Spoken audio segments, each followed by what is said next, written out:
మీరు ఎప్పుడన్నా మీ ఫోటోలు చూసారా? వాటిలో మీ తల ఇలా ఉందా, ఇలా ఉందా? ఒకసారి గమనించండి.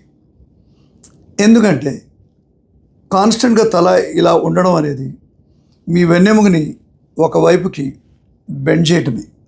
అంటే దీని యొక్క ఎఫెక్టు కొన్ని రోజులు, సంవత్సరాలు పోయే కొద్దీ మీ మెడలోనూ నడుములోనూ తప్పకుండా కనిపిస్తాయి. అయితే ఇలా ఎందుకుంటున్నాను? చాలా తక్కువ 0.01% మాత్రమే కొన్ని పుట్టుకతో వచ్చిన ప్రాబ్లమ్స్ వల్ల మెడ స్టిఫ్గా ఉంటుంది, టార్టికోలిస్ ఆర్ సమ్ స్కోలియోసిస్. కానీ మనందరికీ చాలా వరకు అందరి ఫోటోలు వంకర తలకాయలు ఉన్న ఫోటోలు, అందరూ ఉన్న వాళ్ళందరూ కూడా వంకరగా ఉన్న ఫోటోల్లో, వంకరగా ఉన్న తలతో కూడిన ఫోటోలు ఉన్న వాళ్ళందరూ కూడా వాళ్ళ ప్రాబ్లం భుజంలో ఉంటుంది. మీరు గమనించండి.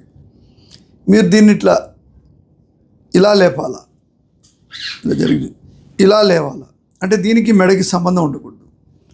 కానీ జబ్బులో జబ్బు చాలా ఎక్కువగా ఉంది జనాలకి, frozen shoulder syndrome. Medical profession దీన్ని అసలు పట్టించుకోనే లేదు. నా అదృష్టం కొద్దీ నేను పట్టించుకున్నాను. ఈ ఫ్రోజన్ షోల్డర్ సిండ్రోమ్ అనేది ఇది చాలా ఎక్కువ మందికి అవుతుంది. ఇప్పుడు దీనివల్ల ఏమవుతుంది, ఇక్కడ వరకు నా టైట్గా ఉంది షోల్డరు, ఇక్కడి నుంచి నేను లేపితే ఏమవుతుంది, ఇది ఒక పీస్గా మారింది. So this is known as wrong biomechanics. మన శరీర కదలికలో ఒక మార్పు వచ్చేసి కొన్ని రోజులకి తల అలాగే ఉండిపోతుంది. కాబట్టి మీ ఫోటోలో మెడ వంకరగా ఉంటే మీ భుజాన్ని పరీక్ష చేయించుకోండి. ఏ డాక్టర్ కూడా కరెక్ట్గా పట్టి చేయి లేస్తుందా లేదా టెస్ట్ చేయగలరు. దీన్ని మేము అబ్డక్షన్ అండ్ ఎక్స్టర్నల్ రొటేషన్, ఈ రెండు మూమెంట్స్ దెబ్బతింటాయి. గమనించండి.